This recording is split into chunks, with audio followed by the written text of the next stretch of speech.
The VCE creative response often feels like the fun option, a break from rigid essays. But don't be fooled. This isn't an escape from analysis, it's analysis in a different costume. It's about proving your understanding of a text by creating something new from within its world. The task is a two-part challenge. First, your creative piece, perhaps a diary entry from a minor character, or a missing scene that fills a narrative gap. Here, you show your insight. But then comes the second part, equally crucial, the written explanation. This is where you justify every choice. You prove your creativity wasn't random, but a deliberate analytical act. You explain why you chose a diary, how your language captures a character's voice, and what new understanding your piece offers.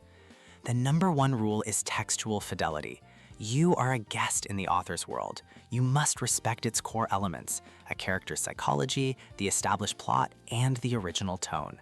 You can't have a Victorian character suddenly using modern slang unless you have a brilliant, purposeful reason and you explain it meticulously. Any deviation must serve a specific interpretive goal, proving you know the rules so well you know exactly how to bend them. Assessors weigh your creative skill the highest, at 40%. The quality of your writing, your ability to sustain a voice and craft a compelling piece is paramount, but your deep understanding of the text and the appropriateness of your choices are just as vital for success. Ultimately, think of it this way. Your creative piece makes an argument through art. Your explanation makes that argument explicit.